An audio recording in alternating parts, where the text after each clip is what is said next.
kepentingan dari pemeriksaan di persidangan ini adalah kita cuma menginginkan gambaran situasi dan kondisi lokasi. Memeriksa bagaimana kemudian kesamaan antara kesaksian dan juga alat bukti yang dimiliki.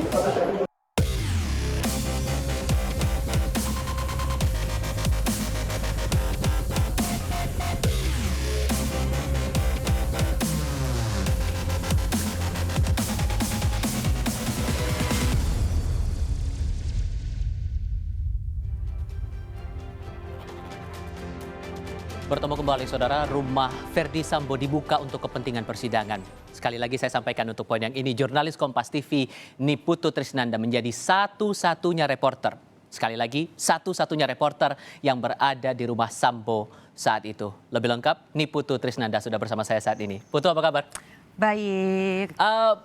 Saat Anda berada di sana memantau hakim mengecek 2 TKP, hanya ada satu yang dibuka. Hanya di Duren 3 ya, di Kompleks Polri Duren 3, sementara rumah pribadi keluarga Sambo itu tertutup. Kenapa? Jadi sebenarnya waktu itu pertimbangannya adalah karena memang kalau kita lihat TKP pembunuhan di mana Yosua Huta Barat ini ditemukan tidak bernyawa itu adanya di Duren 3. Proses penembakan juga ada di Duren 3 dan yang kemudian di polis lain atau diberi batas polisi itu juga hanya di Duren 3. Sementara rumah Saguling yang merupakan rumah pribadi ataupun juga rumah tinggal dari Verdi Sambo dan juga keluarga ini tidak disita, tidak di polis lain. Jadi memang masih ada aktivitas di sana. Kemudian juga anak-anak dari Verdi Sambo itu juga berada di sana. Jadinya memang sidangnya dilakukan secara tertutup. Tetapi karena kalau yang di Duren 3 ini merupakan satu area yang berhubungan langsung dengan penembakan atau kasus perkara pembunuhan berencana sehingga itu dibuka kepada publik dan kami media itu diperkenankan untuk masuk meskipun hanya beberapa saja. Alasan privasi ya yang menjadi dasar kenapa kemudian kawasan Saguling ini sidangnya tertutup. Betul. Sidang di tempat istilahnya yang berlangsung tertutup saat itu. Nah, kalau kita runut lagi di beberapa sidang sebelumnya dan dikaitkan dengan apa yang Anda lihat saat berada di Kompleks Polri Duren 3, Anda yang masuk di sana satu-satunya reporter yang bisa masuk ke dalam. Adakah hal yang baru?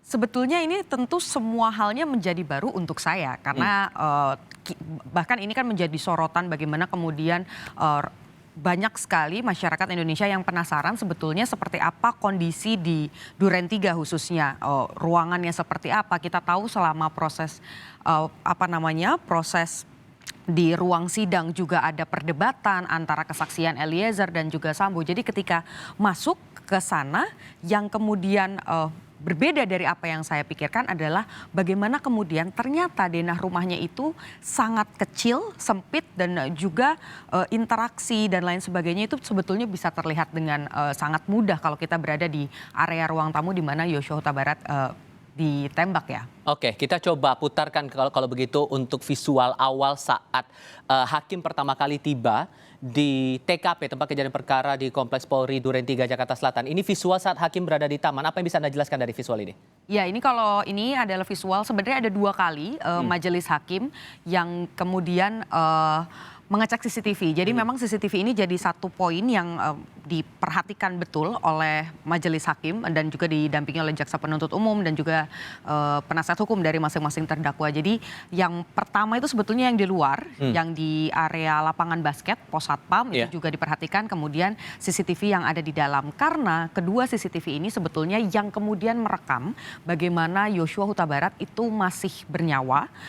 Yang dari luar juga merekam bagaimana Verdi Sambo ini juga tiba di Duren 3 begitu walaupun tertutup dengan mobil yang dia kendarai tetapi ada interaksi yang kita juga sempat lihat di persidangan kalau mengikuti persidangan bagaimana kemudian asisten Verdi Sambo Romer itu sempat berlari meskipun tidak terlihat ya aktivitasnya apa dan ini yang masih diuji di persidangan tidak lama kemudian Verdi Sambo masuk ke rumah Duren 3. Nah, ini kemudian kita waktu itu saya berdua dengan kameramen saya berhasil masuk.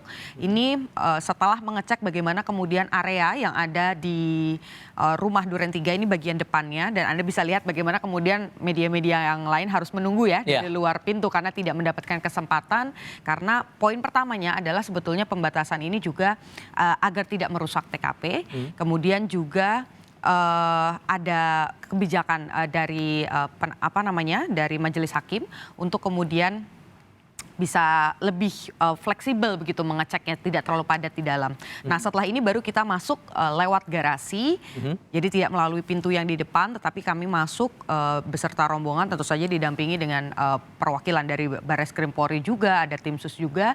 Kita masuk ke ke ruang tengah. Dan ini Lewat TKP-nya ya? garasi. Nah ini TKP-nya di mana sebetulnya kalau yang Anda saksikan ada titik-titik putih ini Ya. sebenarnya tanda yang ditaruh oleh penyidik pada saat itu untuk mengetahui selongsong, kemudian peluru dan lain sebagainya.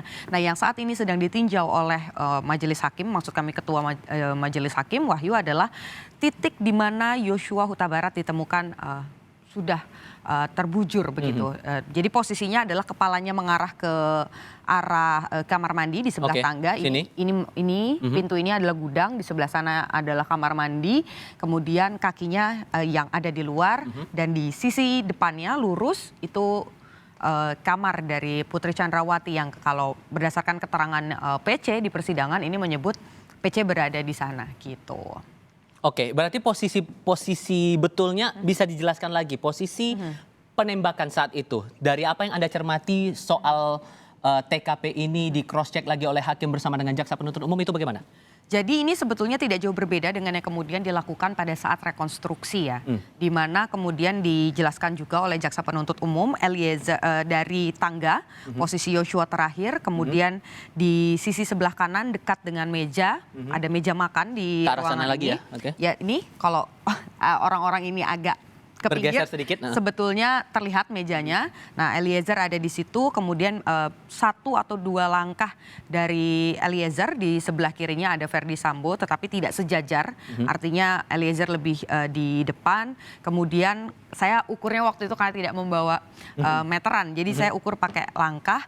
Itu kurang lebih Kuat Ma'ruf berdiri 3-4 langkah atau kurang lebih 3 meter. 2 atau 3 meter dari Richard Eliezer, baru ada Ricky Rizal. Nah, kalau berdasarkan keterangan dari Eliezer, setelah Eliezer menembak dengan menutup mata, kemudian Ferdi Sambo yang tadinya ada di belakang maju beberapa langkah dan memberikan tembakan terakhir yang tidak tahu arahnya kemana karena memang Eliezer tidak melihat karena Ferdi Sambo posisinya jadi ada di depan Eliezer. Tetapi kalau versinya Ferdi Sambo ini menyatakan bahwa memang posisinya seperti itu, tetapi Ferdi Sambo tidak menembak sama sekali. Oke, sempat disinggung juga soal jarak ini oleh hakim saat sidang Eliezer kemarin itu. Disebutkan antara jarak tembak antara Eliezer dengan korban ini jaraknya 2 meter dan itu sempat diukur juga di TKP saat itu. Saya pada saat itu tidak melihat apakah kemudian digunakan meteran ya secara resmi berapa jaraknya. Tetapi yang kemudian dicoba diperhatikan oleh jaksa kemudian juga majelis hakim adalah dengan posisi ini kan ada meja-meja makan ya. Ada meja makan, kemudian ada kamar dari Putri Chandrawati. Setelah itu tadi juga ada posisi berdiri para terdakwa. Nah ini posisinya sangat dekat sekali. Jadi yang kemudian disoroti hakim adalah apakah perbincangan di antara terdakwa ini bisa terdengar atau tidak dari kamar Putri Chandrawati. Jadi itu yang kemudian diperhatikan. Saya sayup-sayup begitu mendengar bahwa majelis hakim juga menilai harusnya terdengar begitu ya karena ini posisinya memang cukup dekat, terus kemudian aktivitasnya sebetulnya bisa terlihat. Kecuali memang kita berada persis di belakang orang tersebut, saya tidak bisa memperhatikan ya apa yang kemudian dilakukan. Tetapi kalau posisinya seperti yang tadi, saya bisa melihat bagaimana pergerakan tangan, maju kiri, maju kanan gitu sebetulnya bisa terlihat. Oke, Gitu. nanti di sesi berikutnya saya juga mau tahu karena kan terakhir kali disampaikan oleh majelis hakim tidak ada pembelaan, tidak ada pembuktian saat hakim berada di TKP ini.